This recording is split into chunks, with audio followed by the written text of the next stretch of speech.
Hey everyone, welcome to Reddit Readout. Today we are checking out Confession. Story 1. I just dented a parked car and drove off without waiting or leaving a note. I panicked and didn't know what to do. It wasn't anything major but definitely a noticeable dent, about the size of a fist. I'm so terrified now and I wish I had left a note or something. All I can think of now is how I might be charged with hit and run and go to jail. It's torture. Story 2. I threw a pepperoni pizza through someone's window. In high school every Halloween me and my friends would roam around the city being nuisances. We wouldn't egg houses, or TP, or anything like that, but we would drink, get high, and just be loud all night. Sophomore year while we were gallivanting we were passing a pizza shop owned by this girl we went to school with's dad. He was closing up shop, and was about to throw out a pizza, but instead decided to give it to us. We opened the box to a stale-ass pizza. The pizza was so stale that I could pick it up out of the box and it remained intact. It was frozen in shape, so I did what anyone would do, and frisbeed that bitch off into the distance. A house across the street conveniently had a window open, and the pizza flew right in. Till this day I wonder what happened when whoever lived there discovered it. Just imagine you're walking to your bathroom, and there's just a large unexplained pepperoni pizza in your toilet or something. Story 3. I copied an episode of a TV show for a writing competition. I was in primary school at the time, must have been around 9 or 10, and we had a competition to write a short story. We had one class to complete the task. I've always loved writing, had a way with words and have always dreamed of becoming a writer, never worked out like that, anyway. I probably had my first case of writer's block, nothing came to mind and I furiously started writing nonsense on the page, scribbling it out again and again. Then I remembered something. I had recently watched a new episode of Goosebumps. So I wrote it down. The entire episode from what I could remember. A goddamn Goosebumps episode. A week or so later I had a dentist appointment, and as I got back to school, a bunch of girls were telling me how the teacher was telling everyone that I was a truly gifted writer, that it was such a good story that I had won the first prize. I was congratulated in front of the school later that day for my creativity and skill. I have such social anxiety and felt so bad that I accepted the award and acted grateful, but inside I was full of guilt. Whoops. Story 4. When I was a teenager I stole 3 pounds of weed from a vegan. I was a sophomore in high school and there was this retarded kid that would come to school with ounces of weed, really good weed, and you'd always show me anytime. I asked him how much it was. You wouldn't really know. My point is he was clueless and there's no reason why you should have this kind of weed. So I found it suspicious, so then my junior year a friend of mine asked me how we can make some money. And I remembered not retarded kid in school, turned out he was breaking into some vegan store owner's house and stealing some of his weed. So when my buddy hit me up about how to make moan, why I had said retard up and ask him if he could bring me over there. I want to take a little bit of weed too, so me and my boy waited for him to get out of school. I used to get out early. And we picked them up and he brought us to this place. There was no one home, so me and this retarded kid hop out down the street, walk along the beach, go up a small little backyard through the back door naturally. I have him going first, make sure there's no one there, and then I enter a previously we emptied both our school bags before going in, so we get in. It's really dark, sketchy looking, run down, but then I just started seeing jars everywhere, placed everywhere, dates, different names. I started feeling my backpack around the corner and there's like this closet that's for towels, and on all the shelves I was a ridiculous amount of jars and all kinds of different strains and harvest dates, cure dates. I loaded up everything I could and loaded up under my hoodie and held it. I look like Santa Claus. Leaving this place now that's all said and done. I wish that I stayed there longer and did a better search, cause I know damn well that they had to have been cash there, but I was young and fixated on all the weed that I was getting anyway. Have a good one. Story 5. I dropped my computer down the stairs BC of a snack run. So, ya girl was hungry at like 2 AM, mind you I live with my mom still, so I go up to the kitchen and go snoopin' for snacks and snag the Oreos and Cheetos and head back down. I'm holding a pack of Oreos, a bag of Cheetos and my computer while I blindly stepped down the stairs until I thought heard my mom open her door and I ducked down instinctively. This caused me to stop, drop and roll my 2K MacBook down the stairs. Welp. She was not awake and I was suddenly a sad, hungry, computerless person. P.S. My mom still thinks our dog knocked it off the table and it fell onto our tile floor and broke. Story 6. I am a terrible mother and I am painfully aware of it. I got pregnant by mistake in my early 20s, with an IUD that failed me. I first booked an appointment to get an abortion, but people around me encouraged me to keep the baby. I was terrified but I tried. And I failed. My child is now school age. He's got a roof over his head, food on the table, nice clothes, and a trust fund. He has friends. We go on vacation. I did okay in terms of lifestyle. But I am still an awful mother with several mental health issues, and even if I try to give him everything else, he'll be hurt for life by my mental state. Sometimes he asks me to do better.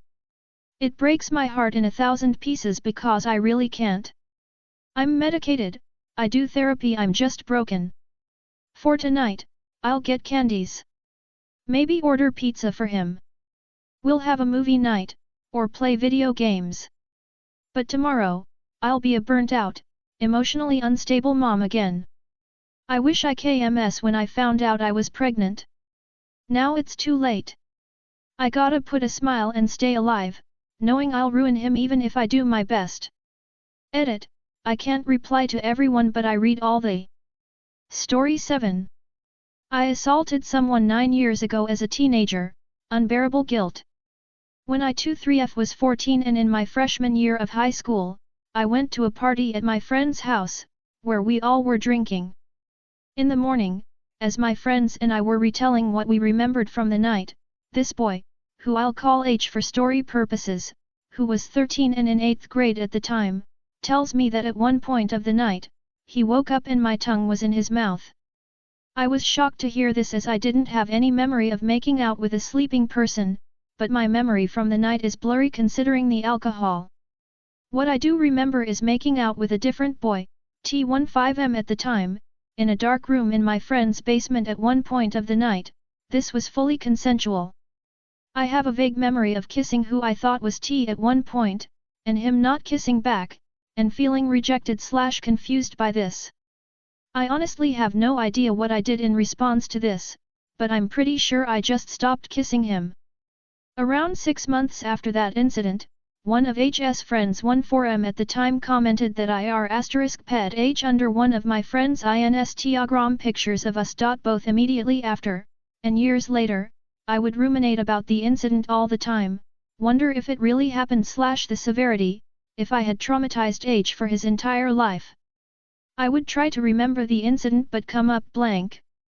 6 years after the incident, I reached out to H to get some clarity and apologize. He said that from what he remembers of the night, we were in a dark room and he was high and tired and I seemed pretty drunk and I kissed him. He said that he was young and kind of scared/confused by it. He hadn't had experience kissing girls before, but that he never saw it as that big of a deal since it was just a kiss. I apologized and explained that I think what happened was that I mistook him for T in that dark room. I don't know what to do, this haunts me every day and I spend hours ruminating about it. I feel like I should be in jail or *ad. I have a good job and friends, none of which I feel like I deserve. People tell me it's okay because this incident was most likely an accident. But since I can't remember this, I really have no way to prove if it was an accident or not. Story 8. When I was 12 I got an Indian kid to try fair food and then lied about there being beef in it. When I was like 12, I was at a fair on an FFA trip. We were in assigned groups and someone in my group suggested we get deep-fried Oreos. I bought some, but the Indian kid didn't want to buy them without trying them first, so I offered him one of mine. As soon as he took a bite I said, "There's beef in that." He spit the cookie out and looked at me in such a way that made my stomach drop. The look of concern and betrayal. I laughed, and the group did too, but man did I feel bad. I didn't realize how bad it was and I was just trying to be funny, but I still feel bad about it. The cookie did not actually contain beef, obviously. Story 9. Lactating blues with an ultra-orthodox sister-in-law. My sister-in-law tries to rub against my dick too often whenever she passes by. She did it intentionally today and I knew it. What a brazen sexual advance. But I would never want to give her my core. Although she is a milking mother with heavy bulbous breasts, but I would observe restraint and willful ignorance. Damn. She is a darling, I would want to drink her milk while she keeps the baby away. What a conservative B*number TCH, super horny and meaty. I want to gift her a waistlet for her notoriety. I desire to get a good blowjob while her baby takes a nap and my brother goes for work. Now, all could think of is her. Why is my brother such a sissy, or could it be that my sis-in-law is a nymph? Inputs please. Story 10. I regret joining a gang and now I am not sure how to cut ties to these people. I 17, live in a rich country with not much big gang activity. When I was around 10 had a very good friend group with around 10 to 15 people in it. We did normal things like played sports and video games. Around the age of 15 one of my friends got his hands on some weed. Not a big thing. Pretty sure he got it from his older brother. He smoked it and liked it, no big deal. Suddenly in a span of 4 months his personality had changed a lot. He started being aggressive and rude. Fast forward a year, and I found myself with him and 20 other people robbing and attacking people, and selling drugs. I never sold anything, but I've seen everything that happened, and I was involved with beating innocent people up. I have met and became friends with members from an actual mafia/criminal organization, that sells drugs in a much bigger scale and does money laundering. I don't have any direct ties to the mafia but know about 5 active members of it. I don't want to be involved with them anymore, but I don't want to get or my loved ones hurt. Also because I am only 17 I don't want to ruin my future with gang activity. They also own firearms such as handguns and shotguns, probably a lot more than that. How do I get myself out of this? Story 11. I steal a soap pearl every time I go to Holland and Barrett. Edit, they're apparently called bath pearls, so whoops. I have 24 stolen bath pearls. Story 12. I stole thousands of dollars from my restaurant job. When I bartended at an Olive Garden in college, we'd have the ability to put employee discounts on meals. 50% off. Whenever I got tables that paid in cash, I'd discount their bill by 50% and pocket the cash. I made $400 to $500 a week extra from doing this. I invested all of this money, since I was living with my parents at the time. When I graduated, I had more than enough invested to put a huge down payment on a house, which I now live in. I haven't stolen anything since. That's all for today. Please don't forget to like and subscribe.